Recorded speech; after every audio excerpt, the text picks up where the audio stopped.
10 June মঙ্গলবার বিদেশ সফর সেরে ভারতে ফেরা সর্বদলীয় প্রতিনিধি দলের সদস্যদের সঙ্গে সাক্ষাৎ করতে চলেছেন প্রধানমন্ত্রী নরেন্দ্র মোদী।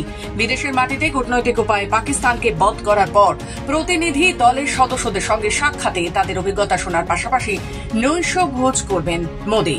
এই দলে থাকছেন তৃণমূল কংগ্রেসের সর্বভারতীয় সাধারণ সম্পাদক অভিষেক বন্দ্যোপাধ্যায় ও বাংলার বিজেপি সাংসদ শ্রমিক ভট্টাচার্য।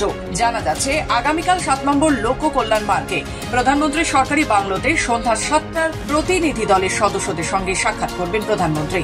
কূটনৈতিক পথে বিশ্বের সামনে পাকিস্তানকে সন্ত্রাসের মদতকারী হিসেবে তুলে ধরতে বিশ্বের 32টি দেশে সর্বদলীয় সংসদীয় প্রতিনিধি দল পাঠায় কেন্দ্র। 7টি প্রতিনিধি দলের একটিতে ছিলেন অভিষেক বন্দ্যোপাধ্যায়।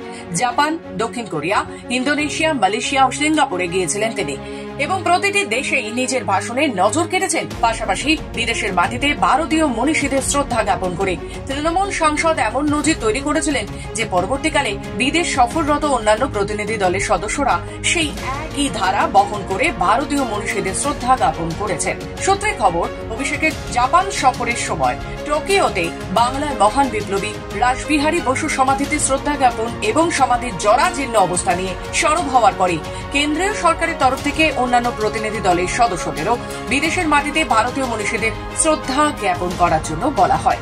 সূত্র মারফত জানা যাচ্ছে যে মঙ্গলবার সন্ধ্যে 7টায় প্রতিনিধি দলের সদস্যদের অভিজ্ঞতার কথা শোনার পাশাপাশি নৈশভোজও সারবেন প্রধানমন্ত্রী নরেন্দ্র মোদী। ব্যুরো রিপোর্ট, খবর বাংলা।